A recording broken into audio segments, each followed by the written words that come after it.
कई देशों के बीच लड़ा गया एक ऐसा खतरनाक युद्ध जो एक पक्षी की बीट यानी उसकी पोटे के लिए लड़ा गया। पर ऐसा क्या था उस पक्षी की बीट में? और एक ऐसी रहस्यमयी जगह जहां जीना और मरना मना है, और एक ऐसी जगह जहां केवल 5 दिन में आ चुका है 4200 बार भूकंप, और केवल एक पक्षी ने कैसे बचा लिया था रोमन साम्राज्य को बर्बाद होने से, और 75 साल की एक ऐसी आंटी जिसकी वजह से कई घंटों तक ठप रहा था 2 देशों का इंटरनेट। पर कैसे? यदि आप इन सभी फैक्ट्स के बारे में नहीं जानते तो बने रहिए 20। अगर किसी जगह पर एक बार भी भूकंप आ जाए तो वहाँ के लोगों में दहशत फैल जाती है। ऐसे में उस जगह के बारे में सोचिए जहाँ पिछले 5 दिनों में 4000 से ज्यादा बार भूकंप आ चुका है। 5 दिन में 42 भूकंप झेलने वाली ये जगह स्पेन का कैनरी आइलैंड्स है। इतने ज्यादा भूकंप की वजह से 85,000 आबादी वाले इस आइलैंड को पूरी तरह से खाली करा लिया गया है। वैज्ञानिकों के अनुसार ये भूकंप तो बस एक ट्रेलर है, असली खतरा तो आना अभी बाकी है। दरअसल यहाँ एक ज्वालामुखी है और इतने ज्यादा भूकंप के बाद इसमें कभी भी विस्फोट हो सकता है और बड़ी तबाही मच सकती है। नंबर 19। जिस इंसान के लिए जो चीज सबसे ज्यादा जरूरी होती है वो उस चीज का इंश्योरेंस करा लेता है। रोनाल्डो और मेसी जैसे खिलाड़ियों के लिए उनके पैर ज्यादा जरूरी है, इसलिए उन्होंने अपने पैरों का करोड़ों का इंश्योरेंस करा रखा है। लेकिन अश्लील फिल्मों के कारोबार से जुड़े लोगों के लिए कुछ और ही ज्यादा जरूरी होता है, इसलिए इस फील्ड के लोग भी उसी चीज का इंश्योरेंस कराते हैं। इसी तर्ज पर अश्लील फिल्म स्टार कैरन ली दुनिया के पहले ऐसे इंसान है जिन्होंने $1 मिलियन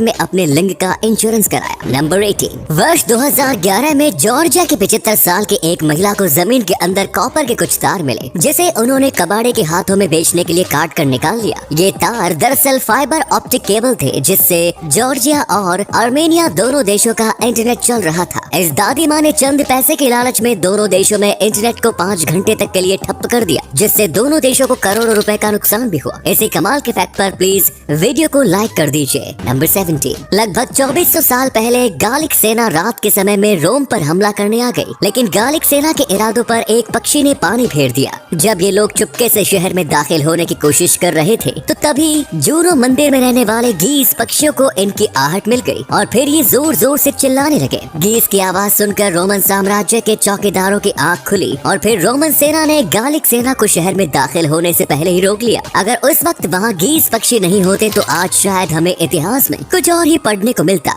नंबर 16। इंग्लैंड में 15 साल के एक लड़के ने अपने प्राइवेट पार्ट की लंबाई नापने के चक्कर में अपने पेनिस के अंदर USB केबल ही घुसा दी। अंदर जाने के बाद केबल उसी में फंसी रह गई। उसे बाहर निकालने की कोशिश करने के दौरान उसके प्राइवेट पार्ट से खून बहने लगा, जिसके बाद उसने अपने पेरेंट्स को इस बारे में बताया और फिर पेरेंट्स उसे हॉस्पिटल ले गए, जहाँ डॉक्टरों ने सर्जरी करके USB केबल को बाहर निकाला। तो भाई आ गया स्वाद, बड़ा शौक चढ़ा था ना नुन्नू नापने का। नंबर 15। बोलीविया की रहने वाली इस फैनी बेनिटेज नाम की इस महिला ने एक रेस्टोरेंट से एक बर्गर खरीदा। खरीदने के बाद उन्होंने जैसे ही बर्गर का पहला निवाला दांतों से काटा तो उन्हें उससे सॉफ्ट बर्गर में कुछ हार्ड सी चीज महसूस हुई। जब उन्होंने इसके मीट को चेक किया तो तब उनके होश उड़ गए। असल में बर्गर के बीच में इंसान की एक उंगली थी। ईस्ट फैनी ने तुरंत उस रेस्टोरेंट से संपर्क किया और साथ ही पुलिस को भी इस बारे में बताया। इन्वेस्टिगेशन के बाद पता चला कि फैक्ट्री में बर्गर बनाते समय एक मजदूर की 2 उंगली कटकर मीट ग्राइंडर में चली गई, लेकिन फैक्ट्री वालों ने इस उंगली को ढूंढने की कोशिश नहीं की और बर्गर को पैक कर मार्केट में उतार दिया। वाह बेटे वाह, मौज कर दी। इसी अमेजिंग फैक्ट पर प्लीज इस चैनल को सब्सक्राइब कर लीजिए। नंबर 14। वर्ष 1845 से 1879 के बीच पेरू की कमाई का सबसे बड़ा जरिया सीगुल नाम के पक्षी की पोटी यानी उसकी बीट हुआ करती थी। ये देश सीगल की बीट जमा करके यूरोप और अमेरिका के देशों को एक्सपोर्ट किया करता था। इस पक्षी की बीट को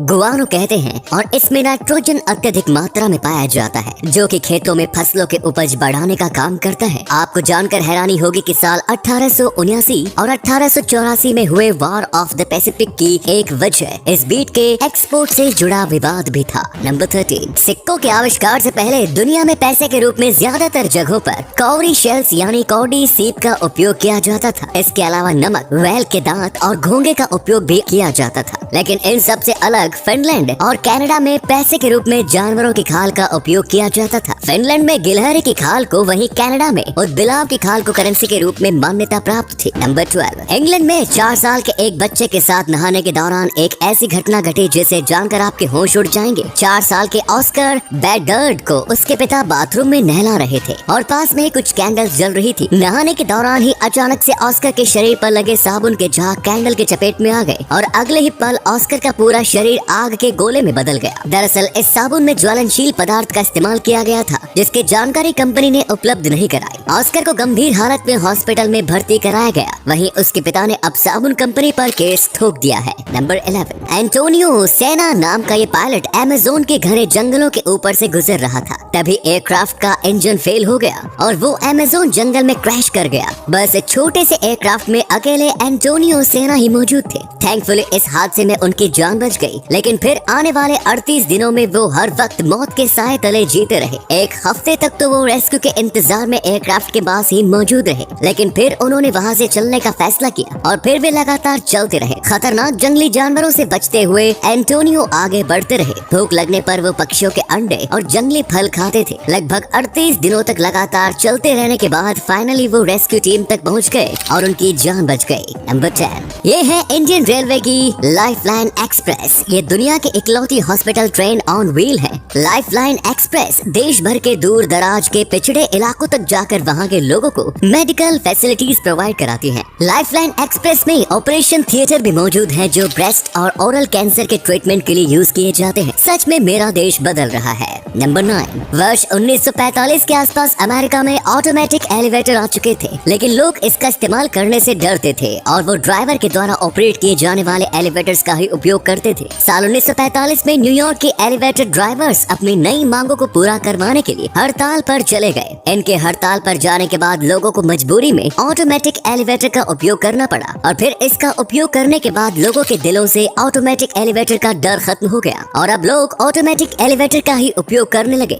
और इस तरह से एलिवेटर ड्राइवर्स की नौकरी हमेशा के लिए ही खत्म हो गई। नंबर 8, वर्ल्ड वॉर 2 के दौरान जर्मनी ने रॉयल एयरफोर्स को धोखा देने के लिए एक जगह पर लकड़ी का फेक एयरफील्ड बनाया। इसके साथ ही लकड़ी से बने एयरक्राफ्ट और लकड़ी के ही आर्मी व्हीकल्स भी यहाँ तैनात कर दिए गए। जर्मनी को लगा था कि इस फेक एयरफील्ड से RAF धोखा खा जाएगा और उसका वक्त और वेपन्स दोनों बर्बाद हो जाएंगे, लेकिन यहाँ सारा मामला उल्टा पड़ गया क्योंकि राफ को ऑलरेडी इस फेक एयरफील्ड की खबर मिल गई थी। जब जर्मनी ने लकड़ी के फेक एयरफील्ड को पूरी तरह से तैयार कर लिया था, तो तब राफ ने यहाँ हवाई हमला करते हुए एक बम गिराया, लेकिन मजे की बात यह है कि वो बम भी लकड़ी का था। नंबर 7, एंशिएंट ग्रीक्स में एक ऐसा आइलैंड था जहाँ ना तो लोगों को मरने की इजाजत थी और ना ही जन्म लेने की। इस आइलैंड का नाम डेलोस है। इस आइलैंड पर इन दोनों ही कामों पर प्रतिबंध इसलिए लगाया गया था क्योंकि यहाँ के लोग इस आइलैंड को पूजा पाठ के लिए पवित्र रखना चाहते थे। उस दौर में लोगों का मानना था कि जिस जगह पर किसी इंसान का जन्म या उसकी मृत्यु होती है तो वो जगह अपवित्र हो जाती है। यहाँ तक कि इस प्रतिबंध से पहले यहाँ जितने लोगों को दफन किया गया था, उन सभी की कब्र को खोदकर वहाँ से मानव अवशेष निकालकर दूसरी जगह ले जाए गए थे। नंबर 6, अब आप मिलिए इंडिया की यंगेस्ट कॉमर्शियल पायलट मैत्री पटेल से। गुजरात के एक किसान की बेटी मैत्री पटेल मात्र 19 साल की उम्र में पायलट बनकर एक नया इतिहास बना चुकी है। उन्होंने अमेरिका से पायलट की ट्रेनिंग हासिल की है और अब वो कॉमर्शियल पायलट बनने का लाइसेंस हासिल करने के बाद इंडिया वापस आ चुकी है। नंबर 5, माइक्रोसॉफ्ट के CEO सत्य नडेला, एडोब के CEO शांतनु नारायण और मास्टरकार्ड के CEO अजय बंगा, ये तीनों ही भारतीय हैं। ये बात तो हम सभी जानते हैं, लेकिन जो बात आप नहीं जानते वो ये है कि इन तीनों ने ही अपने हाई स्कूल की पढ़ाई एक ही स्कूल से की थी। इन तीनों ने हैदराबाद के बेगमपेट में स्थित हैदराबाद पब्लिक स्कूल से अपनी स्कूल की पढ़ाई पूरी की। हैदराबाद के 7वें निजाम मीर ओसाम अली खान ने वर्ष 1923 में इस स्कूल की स्थापना की। नंबर 4, चीन में आर्मी के एक जवान की पत्नी ने जुड़वा बच्चों को जन्म दिया। जुड़वा बच्चों का पिता बनकर वो आर्मी मैन दोगुने खुशी का जश्न मना ही रहा था कि DNA रिपोर्ट ने उसे दोगुना झटका दे दिया। चीन में किसी भी आर्मी जवान की पत्नी जब बच्चे को जन्म देती है तो तब उसका बर्थ सर्टिफिकेट बनवाने से पहले बच्चे और उसके पिता का DNA टेस्ट किया जाता है। इन दोनों जुड़वा बच्चे का भी DNA टेस्ट किया गया, पर एक बच्चे का DNA तो पिता से मिला, लेकिन दूसरे बच्चे का DNA नहीं मिल सका। यानी इन दोनों जुड़वा बच्चों के पिता अलग अलग थे। इस बात का पता चलने के बाद आर्मी मैन ने अपनी पत्नी के ऊपर धोखाधड़ी का इल्जाम लगाते हुए केस कर दिया। आपको बता दें कि ऐसा मुमकिन है कि महिलाएं एक बार में ही 2 अलग अलग पुरुषों से प्रेग्नेंट हो सकती हैं। नंबर 3, इस वायरल फोटो ने सोशल मीडिया में धूम मचा कर रखी है, जिसके बाद सभी इस क्लिप को ढूंढने में लग गए हैं। लेकिन सैडली ये कोई रियल लाइफ क्लिप नहीं बल्कि साल 2006 में आई she is the man movie का एक सीन है। नंबर 2, अमेरिका की रहने वाली मॉर्गन हेलक्विस्ट नाम की ये महिला पिछले 9 सालों से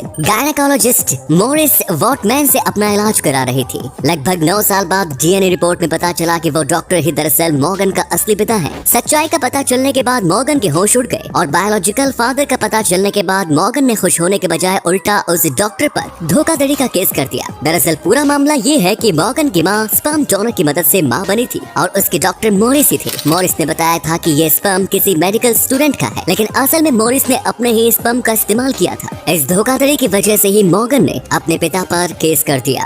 नंबर 1, लड़कियों के साथ सेटिंग करने के लिए ज्यादातर लड़के अपने दोस्त की मदद लेते हैं। आपको जानकर हैरानी होगी कि लड़कों की आदत मेल डॉल्फिन्स में भी पाई जाती है। कई मेल डॉल्फिन्स ऐसे होते हैं जो आपस में दोस्ती कर लेते हैं और फिर सालों साल तक एक दूसरे के साथ रहते हैं। इस दौरान ये फीमेल डॉल्फिन्स के करीब आने में एक दूसरे की मदद भी करते हैं। सच में ये सारे मर्द एक जैसे होते हैं। तो ये थे कुछ अमेजिंग फैक्ट्स। आपको इनमें से कौन सा फैक्ट सबसे ज्यादा इंटरेस्टिंग लगा कमेंट्स में जरूर बताएं। साथ ही वीडियो को प्लीज लाइक, शेयर और चैनल को सब्सक्राइब जरूर करें। धन्यवाद।